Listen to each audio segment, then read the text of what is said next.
Today on Running to Him. Blessed are the meek. Well, if you're joining us in going through the books of Ezra, Nehemiah, and Esther, today's reading is Esther chapter 6, verses 1 through 9, and we'll concentrate on verses 4 through 6. Well, verse 4 says this, "And so the king said, 'Who is in the court?'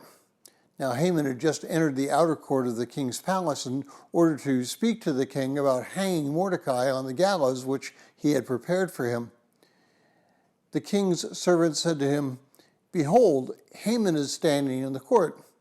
And the king said, 'Let him come in.' So Haman came in, and the king said to him, 'What is to be done for the man who the king desires to honor?' And Haman said to himself, 'Who would the king desire to honor more than me?'"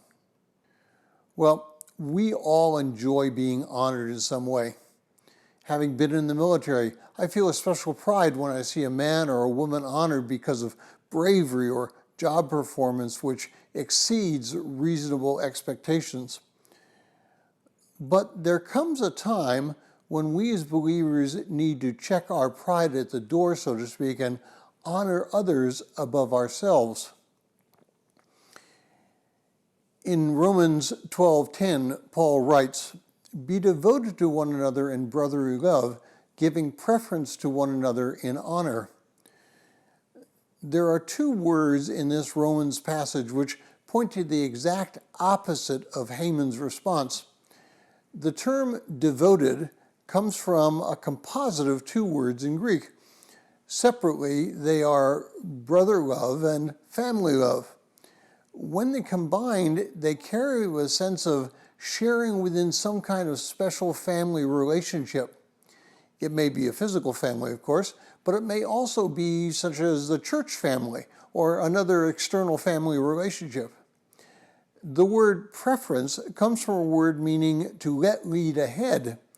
We are to let others be in the lead position, the position of honor, so to speak. So we as believers, and the principle holds for non-believers as well, are to be humble in our relationship with others. Haman broke that rule, and he broke it in a colossal way. He had everything he could possibly have wanted. He had wealth, he had power and prestige, but he was prideful and selfish. He thought that the king could only honor him. Now, our world behaves in the same way.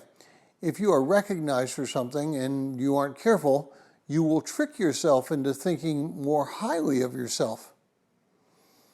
Now, I watched a series of videos about Medal of Honor winners. In each one of the interviews, the winner never mentions himself. He always spoke of his companions and how great they were and how that they deserved the medal and much more glory than he. We have nothing about ourselves which we can boast. We failed to live up to God's standards from the beginning. We deserve no honor, and yet he has blessed us more than we could have imagined. Our only job in response to these blessings is to show humility. In Matthew it says, "Blessed are the meek, for they will inherit the earth."